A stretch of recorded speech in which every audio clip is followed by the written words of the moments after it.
Assalamualaikum warahmatullahi wabarakatuh. Selamat datang pelajar tahun 6 ke pembelajaran di rumah pada hari ini. Hari ini kita akan belajar reka bentuk dan teknologi tahun 6. Jadi cikgu mengucapkan selamat datang dan diharapkan kamu bersedia untuk pembelajaran pada hari ini.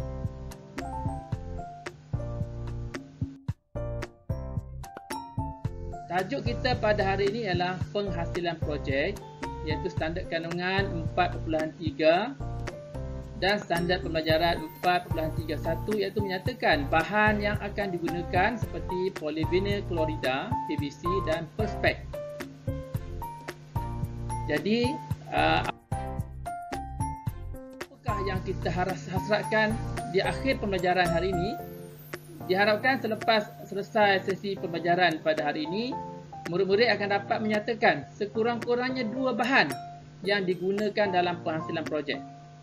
Kemudian kamu diharapkan dapat menyatakan sekurang-kurangnya 2 sifat-sifat bahan yang digunakan dalam penghasilan projek. Dan yang ketiganya, diharapkan selepas ini kamu akan dapat membandingkan persamaan atau perbezaan bagi bahan-bahan yang digunakan dalam penghasilan projek.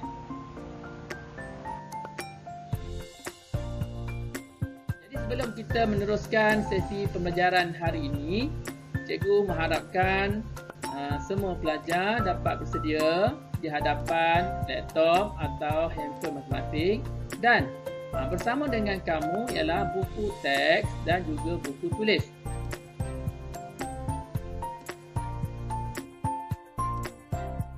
Kita terus kepada isi pembelajaran kita hari ini, iaitu bahan yang digunakan dalam penghasilan projek. Apabila kita ingin menghasilkan projek dalam subjek RBT tahun 6 ini, kita mesti tahu bahan-bahan yang akan digunakan. Jadi kita kena tahu apakah bahan itu. Yang pertamanya kamu kena tahu iaitu bahan yang dinamakan polyvinyl klorida ataupun yang selalu disebut secara ringkasnya sebagai PVC. Kemudian bahan yang kedua ialah perspex. Dan bahan yang ketiga, zinc. Semua bahan-bahan yang digunakan dalam penghasilan projek ini, kamu boleh rujuk dalam buku teks RBT tahun 6 pada muka surat 2 dan 3. Jadi sebelum kita meneruskan kepada sesi seterusnya, cikgu harap kamu tumpukan perhatian tentang apakah maksud, apakah dia polyvinyl klorida, PVC ni, apakah bahan yang kita kenal sebagai PVC ni, apakah bahannya. Bahan tersebut ialah bahan plastik yang ringan, yang diperbuat plastik yang ringan, sifatnya keras, kukuh, mudah dilentur, kuat dan tahan lama. PVC ni juga ialah tahan terhadap cuaca yang berbeza. Ia sebagai penepat yang baik, legap dan juga boleh dilentur. Kemudian, sifat yang ketiga bagi PVC ialah boleh didapati dalam rod berongga, dalam bentuk kepingan dan sebagainya.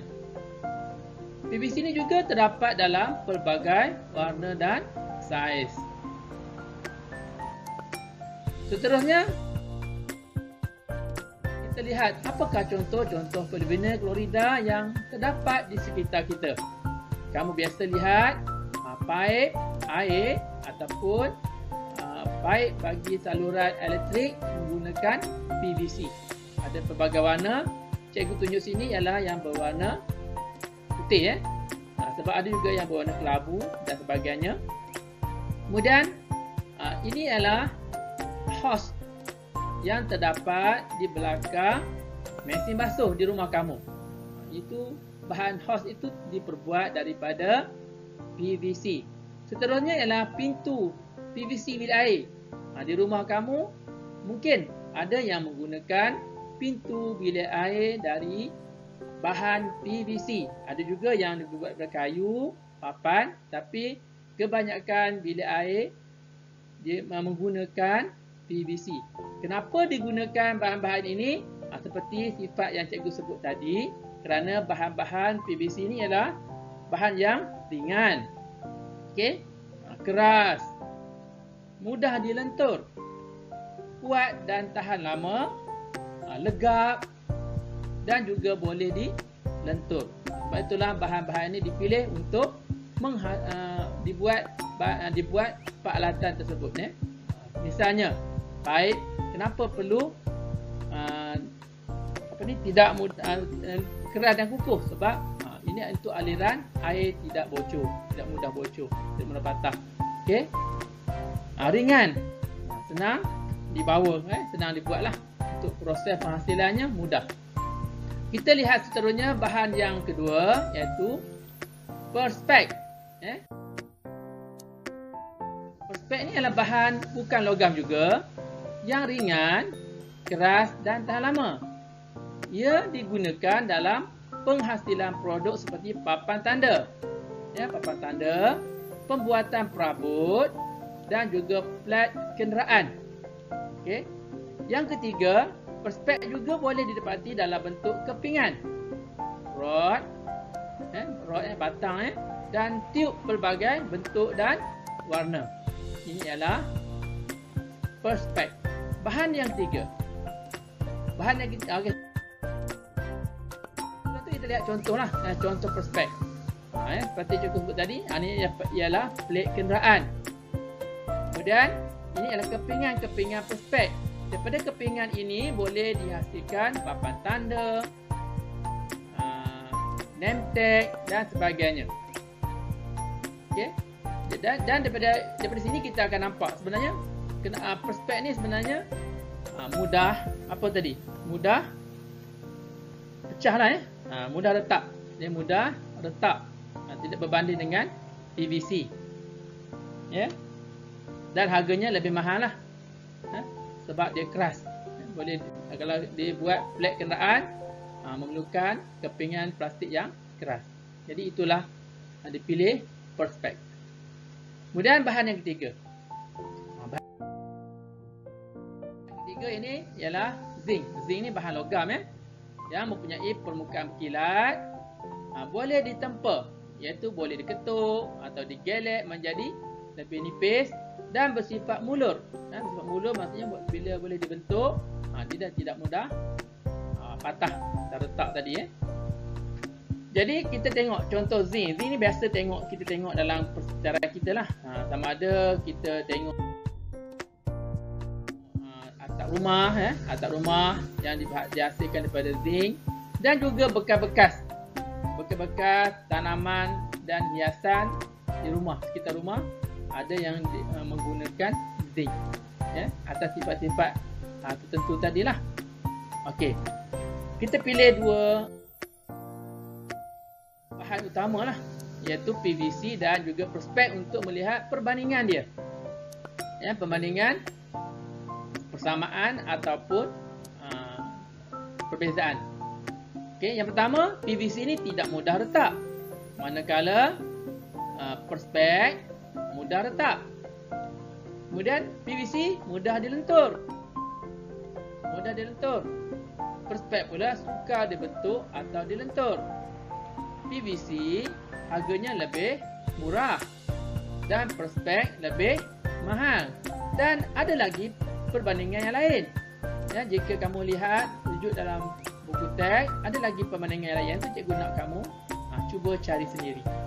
Apakah perbezaan dan persamaan di antara PVC dan Perspex? Okey, seterusnya kita pergi kepada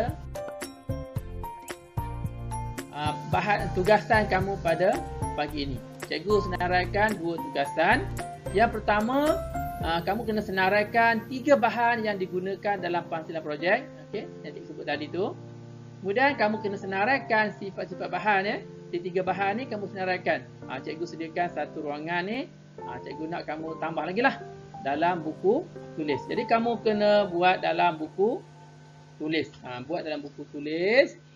Buka muka surat pertama, tuliskan tarikh hari ini dan senaraikan 3 bahan yang digunakan pada muka surat pertama. Buat dalam peta buih pun tak apa. Buat dalam peta buih.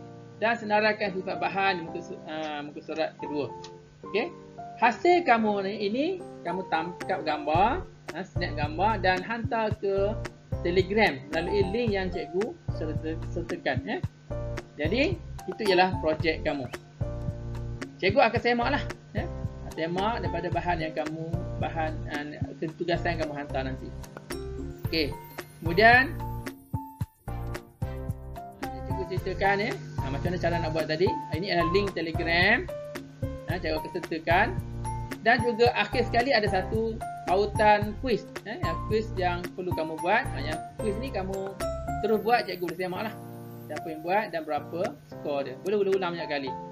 Okey, jadi itu sahaja untuk kali ini. Cikgu kamu boleh rujuk kepada link yang cikgu sertakan. Sekian. Assalamualaikum warahmatullahi wabarakatuh. Selamat belajar.